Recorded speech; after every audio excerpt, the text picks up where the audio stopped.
watching the newest episode of I May Destroy You, Happy Animals, otherwise known as a Terry episode. We find out why Terry's been acting the way she's been acting. It's quite literally her birthday party, and we find out what's been responsible for her stage fright and this kind of overprotective friend mode she's been in. And on the other hand, we also find out why Arabella is coping quite poorly. So she substituted sex for social media fame. And what is the line between raising awareness and exploitation? It seems like in kind of sharing her story, she's had a community that she's reluctant to be a part of, and I don't think she's fully acknowledged that she's a victim and a survivor. She's still trying to get back to the old Arabella. And at what point is this social media phase, in terms of carving out a space, just exploitation or just a way of distracting from actually confronting what happened to her in kind of a more substantive way? And the way this plays out is really creative on the show's part. So the episode starts off again with Arabella, Kwame, and Terry. Kwame and Arabella are glued to their phone. Kwame is getting, I think he's back on Grindr, we're not really sure, but he's getting like really explicit messages on his phone, so we're not really sure how he's been dealing with his trauma. Arabella is just liking everything. She's still a shiro. She's kind of like really engaging with her new audience and her newfound fame. And the only person present and aware is Terry. And right off the bat, she spots Simon, someone we haven't seen in a very long time. And her heart drops. She starts racing around the store, looking for Simon, making sure that they don't see him or he doesn't see them. And when she kind of finds a way to corner him, it's false images appearing in the mind as someone who looks like Simon, she kind of loses track of him. And thankfully for Terry, as we find out later, they manage to leave the store without being spotted. And it's at the checkout counter that we find out that Arabella is broke, which is no surprise. She hasn't written anything, she hasn't accomplished anything. She's just she's been a tourist, really. She's been kind of going from space to space to space in order to distract, or just in order to distract from really confronting what happened to her in a meaningful way. And that's, this realization kind of wakes her up a little bit, and she goes to her agents, she goes to her publishers. And one of the most powerful scenes in, I think, this whole series is the speech that she reads her agents. In her speech, she describes how she's never thought much about being a woman. She's been more concerned with being Black and being poor. And when you're from kind of an African country, I like what she said, how the son and the men are prioritized over the women. And she never really thought about her life outside her own existence and outside of like the day-to-day. And I feel like this speech was an attempt to sort of communicate to her agents that she can't really write this book. So whatever she's gonna write has to be completely unrelated and completely new. Like, it's really, whatever she was writing before, whatever she was known, like the types of novels or genres that they're kind of expecting out of her, it's unrealistic for her she's just not in that mind space. And I think this was her gentle way of trying to tell them that, hey, I really need more time and I need more space. And this is true of the workplace. Like, I think they say life happens, and sadly she's on a deadline and they're expecting something, but she's just not in the right mind space. And she goes to Susie Henny and she's thinking, Susie's Black, I'm Black, and we can and y'all, the only thing that trumps race, to be honest, is money. And Susie, at the end of the day, is running a business, and she needs this book. And she goes to Susie Henny, the top boss, all the way up to the top floor, and she's kind of like, hey, I need an advance, I need this. And Susie's basically like, oh, okay, well, like, what do you have so far? And Arabella kind of says, hey, I thought about maybe changing it to write about my rape or write about my assault. And Susie's like, perfect. This is really interesting because at the end of the day, Susie has at least something to market, which I think is the only reason she's keeping Arabella around. And it's really sad that she's willing to exploit what happened to her, but not give her more time to write about this thing that she's ready to exploit and sell to the public. And the workplace is cruel. I mean, people don't care about what's happened to you. And, yes, I understand that she has a contract and she's on a deadline, but life happens, and she's just not in the right mind space to be writing about the chronicles of a fucked up millennial. And if you do want her to use her experience and write about her assault, it's a little silly to put her on a deadline, to exploit someone who's already been kind of exploited, but that's a whole other thing.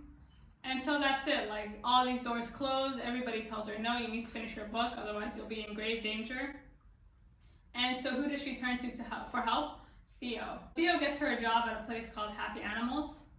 And right off the bat, I'm not really sure what to make of Theo, and as the episode goes on, my opinion of Theo starts to change a little bit. And Happy Animals, as Arabella describes, is essentially vegan Amazon. So it's a call center that caters to people looking to buy more responsibly, quote unquote, people looking to,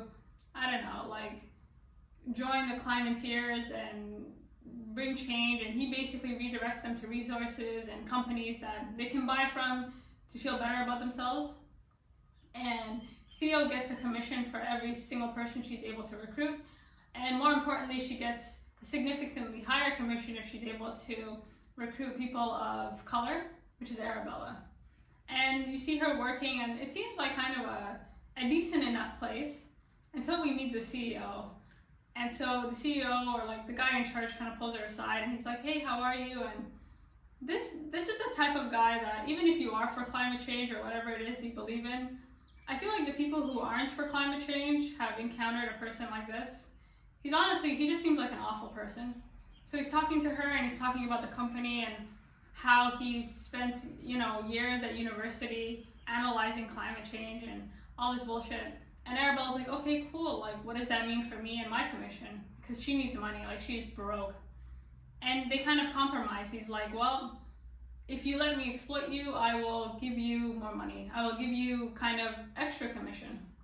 And she's like, perfect, what do I have to do? And she starts reading off the script, and the script is pretty generic. And it's less about your feelings on climate change and companies like Happy Animals, but more about this kind of give or take. Arabella is social media famous now. Her CEO knows that, and Theo probably was able to get her hired based on her social media kind of fame. And Arabella's like, okay, perfect, take advantage of me, but you're gonna have to pay me. And she's kind of reading script after script and, saying whatever it is they want them to say. And right after they're kind of finished for the first day, she's like, okay, where's my commission? He's like, yeah, I'll hook you up later. And this theme of exploitation kind of trickles out through the episode. And it's really illuminated between the conversation with Terry and Simon. So while Arabella is trying to find money and stability and trying to basically survive, Terry's also trying to survive. So Terry meets up with Simon, and it's here we find out that Terry has been meeting up with Simon and she has been checking in on him for the past few months. And in this conversation, we find out that it was actually Terry who refused to pick up Arabella from the club, and Simon who has been basically threatened into covering for her. And as you're watching this conversation, the episode in Italy, that flashback episode, makes a lot more sense, because this is the second time that Terry is essentially abandoning Arabella. And although nothing bad happened to her that time, something really bad happened to her this time. And does that justify, Simon was kind of putting the blame on Terry, essentially kind of saying, well, had you not told me that, I might not have left her.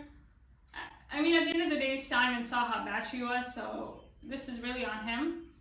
But on the flip side, it explains Terry's guilt. I mean, in this conversation, she kind of says, I go to yoga with her, I do all this stuff with her, I am helping her. And Simon's kind of like, okay, this self-love and self-help, who is it really for? Are you helping her? Are you helping yourself out of guilt? And as much as I think Terry has been a good friend to Arabella, it is coming from a place of guilt. She clearly feels responsible for what happened to Arabella. Otherwise, she wouldn't be hounding Simon as much. As far as Simon is concerned, this does kind of exonerate him a bit, but he shouldn't have left her either. So it seems that Terry is really overcompensating here, and she has a tight leash on Arabella, not so much maybe for Arabella's benefit, but for her own kind of peace of mind. And this kind of overcompensating and exploitation thing. So the focus of this episode, as I said, is Terry, and they do this by throwing her a literal birthday party. Terry's party is, I'm not going to say a disaster, but it turns out to be this kind of love triangle between Theo, Arabella, and Terry. And Arabella is kind of in her own universe. She got the job and she seems to be just slowly having a good time again and getting back to her old self. And the biggest sign that Terry is disingenuous, or her care for Arabella is coming from kind of not the best place, is when in her birthday speech. So in her birthday speech, she basically confesses that she's failed every audition that she's had, to the point where she hasn't actually been able to go into the room. And she's like, I'm still buff, I'm still perfect because I have my best friend. And she turns to Arabella and she lavishes her with praise, saying, your blood is my blood, we're family, all this stuff. And this speech is, I do think that Terry cares for Arabella, but it's coming from such a disingenuous place. And I wonder if Terry hadn't felt as guilty as she had, would she be able to take all of Arabella's ups and downs? And I think the answer would be no. And while this dynamic is happening, Theo is invited to the party. Now, who invites Theo? Arabella.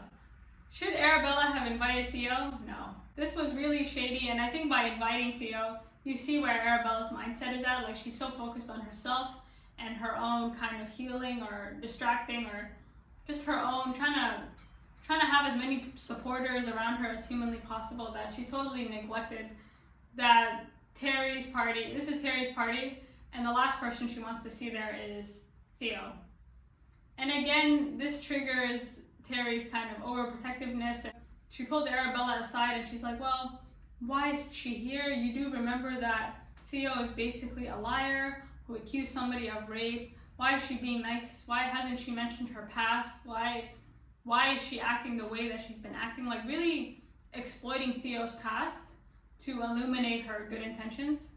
Which is really ironic because here she is kind of throwing Theo's past under the bus. Meanwhile, we all know about Terry's past and her basically abandoning Arabella for a second time. And this, to me, just really highlighted Terry's guilt and her, this is less about Theo and more about her essentially doing damage control. And Arabella, thankfully, is in her own world. She's unable to see really through Terry or what Terry's doing. And the only time we see Arabella, Terry, and Theo sitting in a room is when they're talking about, ironically, exploitation, which has been the focus of this entire episode. And I don't know if you noticed this young man, but he was wearing, Monkeys in the Jungle t-shirt, which reminded me of those H&M t-shirts when H&M got bashed for putting a young black kid in like a monkey t-shirt or something like this. And now we know why he's been wearing that t-shirt. So they're all sitting down and the conversation turns to Arabella's new job, and they're all kind of laughing like, the ice caps are melting, and they call them climateers, and it's all in good fun, but this character is here for a reason, and he's kind of looking at Arabella like, you do realize one of these guys, and he's telling his own story of how one of these climateers came to his house and basically tried to get him to sell his Mercedes-Benz for an electric vehicle, and he's kind of like, how dare you? And Arabella's like, oh, well, you should really care about the environment. And his whole point was, okay, well, how much are you getting paid? Like, I hope you're securing the bag at least. And Arabella's like, no, like, I'm doing this for a good cause. Like, they just really want to raise awareness. And the guy's looking at her like, you can't be this dumb. And honestly, it's surprising that Arabella is still as vulnerable as she is, and she still doesn't really see how she can be taken advantage of. Like, she keeps giving people the benefit of the doubt in hopes of, because when you're assaulted, I think after her assault, she sees the world differently now. Like, she kind of really is in a place of fear. She doesn't feel secure. She's more aware of the environment around her. And I think she's trying to desperately get back to that place where the world just isn't as bad as it seems. And this sort of climateer thing is kind of fun, and she feels like she's doing the right thing, but this guy, the party, is like, if you're gonna fight exploitation, you yourself better know how you're being exploited. And so he kind of makes the point by saying that a lot of these climateers and these vegans don't really like looking to the past because they don't look so good, and they focus on the future and create a false sense of security or a false sense of, good intentions. And you see Theo sitting there kind of quietly eating her food, and Terry trying not to look at Theo, but we know how she feels now about her. We know her past now and her sort of pattern of abandoning her friends. And Arabella doesn't really get it. He kind of says, okay, well, let's look at the facts. You have a platform, they don't. You are giving them exposure, which gives them followers, which gives them money. And she's like, okay, like she's still not getting it. It is an interesting commentary on how people can weaponize good intentions and find ways to commodify raising awareness. And you should never, as great as it is that Arabella is sharing her story and kind of gathering this new community that she's a part of, and she's taking everything at a very superficial level, and she's focused on more of what it looks like than what's really going on underneath. And this was a really brilliant kind of indirect way of communicating to us that Arabella is continuously just unable to accept that she is a victim and that she is a survivor, and she just doesn't want to occupy that space. So she keeps finding, she's a tourist, she keeps going from space to space to space and kind of just trying to figure out a way to regain her power and regain her control. And ironically, it's other people that continue to gain power and control over her. So this speech has everybody triggered. Terry feels kind of exposed. A conversation between Theo and Arabella. Theo basically confesses that he was right and she is being taken advantage of because she's black and because she has a platform.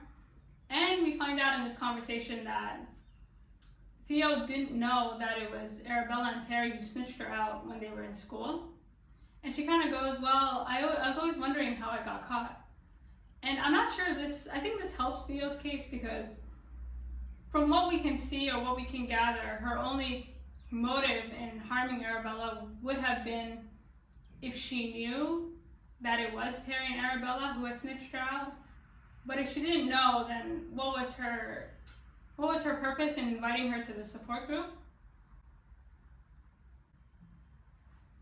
Theo continues to perplex me in many ways.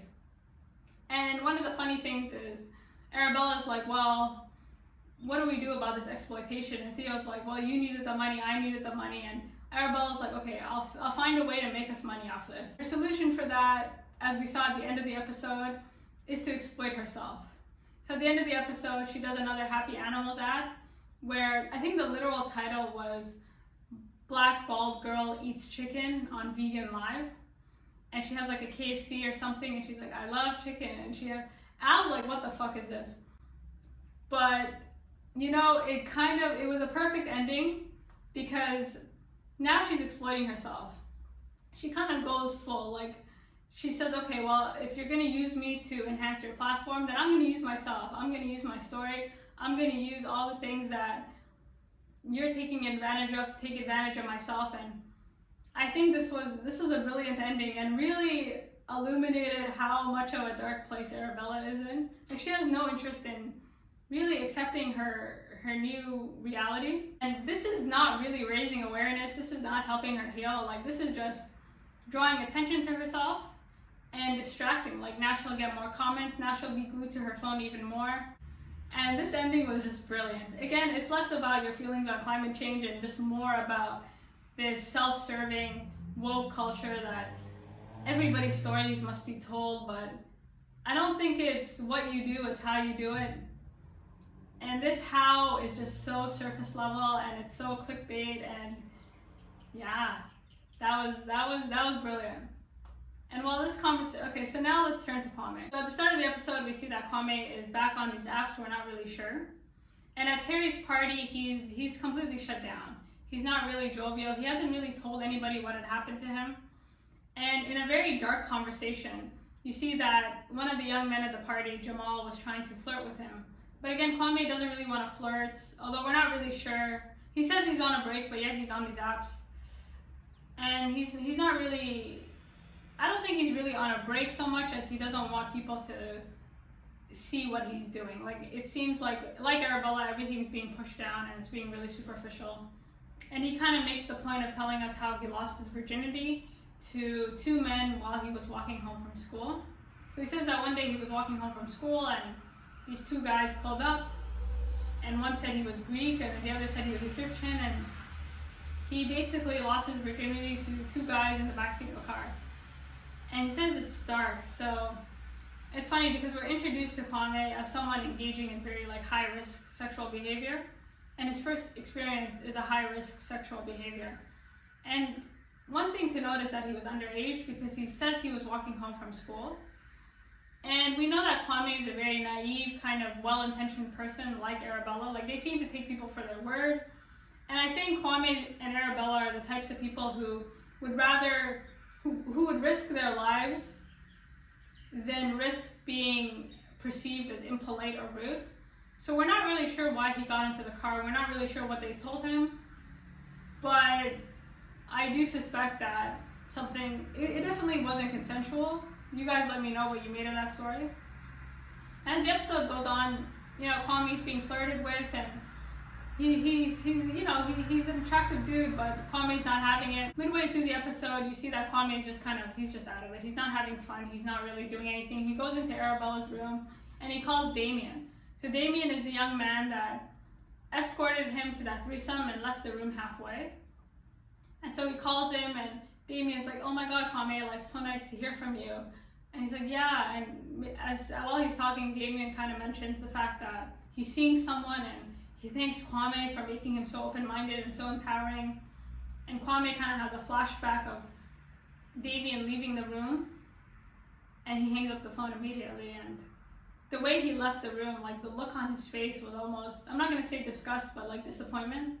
And I think Damien is someone that, although he was kind of struggling with his sexual orientation, he kind of knew who he was, and he wasn't as, he wanted something meaningful, and he wanted a relationship. And I think Kwame just felt such shame, like, that's what you wanted? Like, I could have been that person. And now he feels dirty, and he feels like, ugh.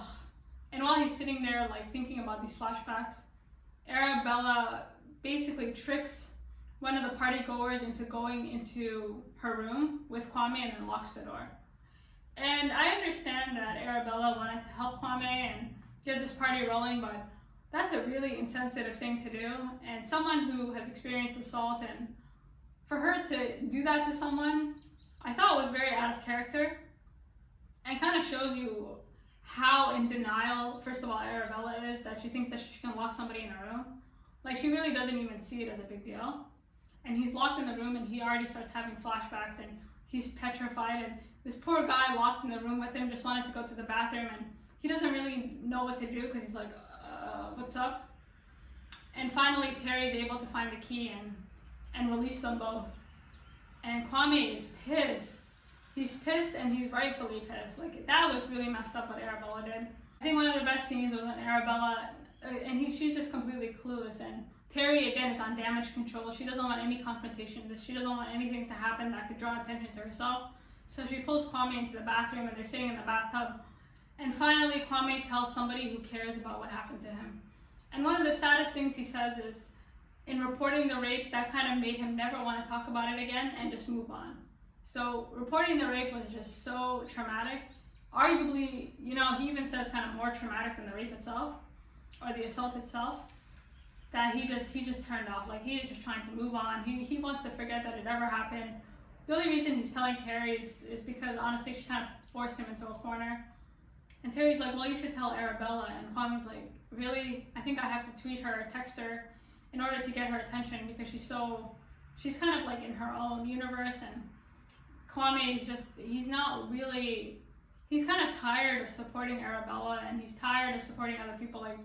And he doesn't really want any more attention to be on him, because I think he feels like if he tells Arabella, she'll just make it about herself. Like, oh, another victim, like, we can really, like, push. And Kwame doesn't want that. He just wants to heal quietly. He wants someone to listen. He wants normal. He's less in denial about what happened to him. And I think he's pushing it down in a way that he doesn't really want to be taken advantage of it again, right? He doesn't really want to put himself in a vulnerable position. He doesn't want to attract vulnerability in any way, which is the polar opposite of what Arabella is doing. And there you have it. Kwame continues to struggle, and I think his way of, we're not sure, because he says he's on a break, and yet he's texting guys at the beginning of the episode, so he's just not for it. And with that being said, Terry's party comes to an end, and this party, as Terry says, was as celebratory as a Netflix true crime documentary. And overall, I thought this was a brilliant episode. I love how they used, the self-serving woke culture and the climateers and all these kind of buzzwords to really illuminate Arabella's state of mind and Kwame's state of mind.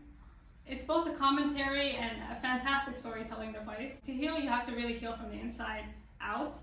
And she's relying on all these external stimulations to trigger something, or all these kind of buzzwords and all these kind of like, you can do it, and these kind of Instagram self-help individuals to push her through. But a lot of times we have to be careful. Like, it's always good to share your stories, but you have to focus on healing from the inside out.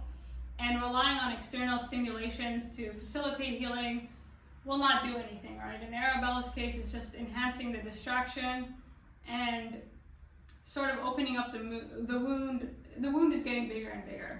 And until she deals with it, none of this external stuff is really gonna help her. So overall, I thought it was brilliant.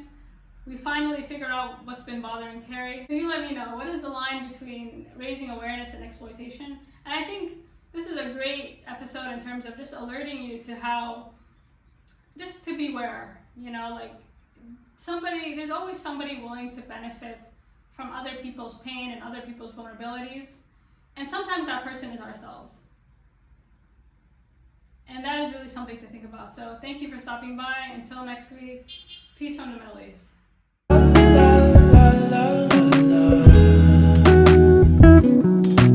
Let her know, I gotta let her know that she my white horse, she my medical, she like my baby mama. No